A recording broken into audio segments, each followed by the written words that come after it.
San Fransisko körfəzinin ortasında, dumanın içində yüksələn bir qaya parçası. Bu sadəcə bir ada deyil. Bura 10 illiklər boyu ümidsizliyin, təcrid olunmanın və qaçılmazlığın simvolu olmuş Alkatrazdır. Şəhərin işıqlarından cəmi 2 kilometr uzaqlıqda olmasına baxmayaraq, bura düşən məhbuslar üçün azadlıq uzaq bir ulduz qədər əlçatmaz idi. Bugün biz Amerikanın ən qorxulu həbsxanasının qaranlıq dəhlizlərinə daxil oluruq.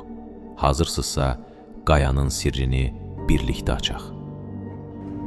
Alkatrazın hekayəsi 1775-ci ildə İspan tədqiqatçıların bura Pelikalar adası adını verməsi ilə başladı. Lakin adanın taleyi heç də dinc deyildi.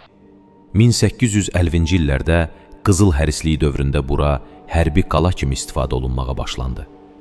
Strateji mövqeyi onu San Fransiskonu qorumaq üçün mükəmməl nöqtəyə çevirirdi.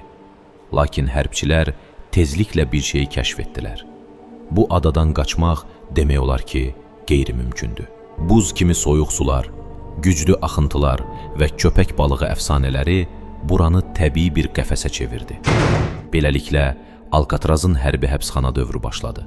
1934-cü ildə isə Böyük Depressiya dövrünün artan cinayətkarlığına cavab olaraq bura Federal Həbsxanalar Bürosuna verildi. Artıq bura sıradan bir həbsxana olmayacaqdı. Bura ən pislərin pisi üçün son dayanacaq olacaqdı. Alkatraza gələn bir məhbusu ilk olaraq soyuq reallıq qarşılayırdı. Burada məhbusların cəmi 4 əsas hüququ var idi.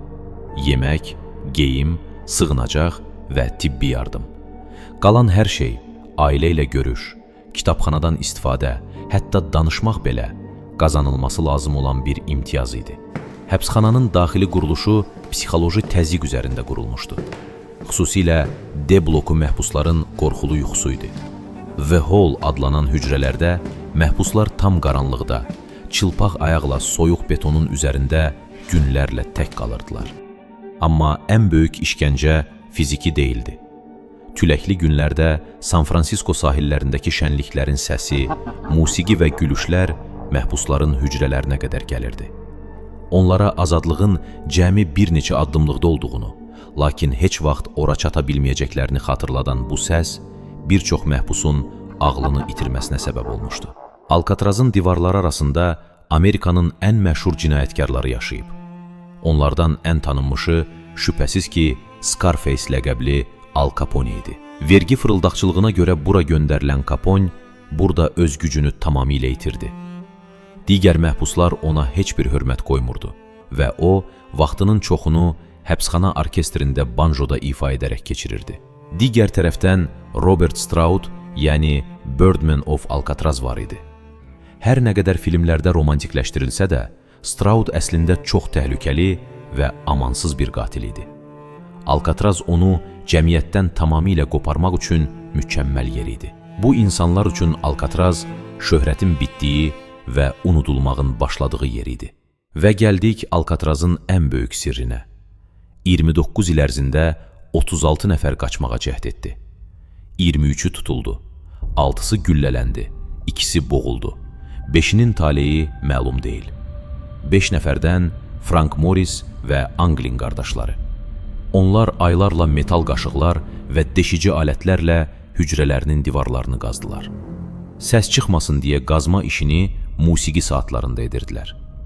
Qaçış gecəsi çarpaylarına kağızdan və sabundan düzəldilmiş, həqiqi insan saçları ilə bəzədilmiş saxta başlar qoydular. Gözətçilər onları yatmış zənn edərkən, onlar ventilyasiya boşluğundan dama, oradan isə sahilə çıxdılar. Rezin yağışlıqlardan düzəltdikləri qayıqla körfəzin qaranlıq sularına daxil oldular. Ertəsi gün böyük axtarış başlasa da, onlardan heç bir iz tapılmadı. Kimiləri onların boğulduğunu, kimiləri isə Cənubi Amerikaya qaçıb yeni həyata başladıqlarını deyir. FBI işi rəsmi olaraq bağlasa da, bu qaçış Alkatrazın keçilməzlik ünvanını darmadağın etdi. Böyük qaçışdan cəmi bir il sonra 1963-cü ildə Alkatraz rəsmən bağlandı. Səbəb qaçış deyil, maliyyə idi. Adada həyat çox baha idi. Hətta içməli su belə materikdən gəmi ilə gətirilməli idi. Bundan əlavə, duzlu dəniz havası binaları çürüdürdü. Bugün Alkatraz artıq bir qorxu yuvası deyil, hər il milyonlarla turisti qəbul edən bir milli parkdır. İnsanlar indi o dar hücrələrə baxır, azadlığın qiymətini anlamağa çalışırlar.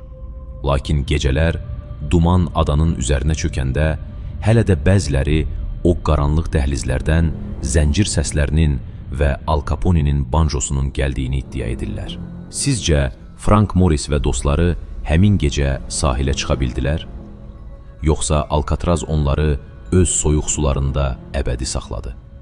Fikirlərinizi rəylərdə gözləyirəm. İzlədiyiniz üçün təşəkkürlər. Növbəti videolarda görüşənədək.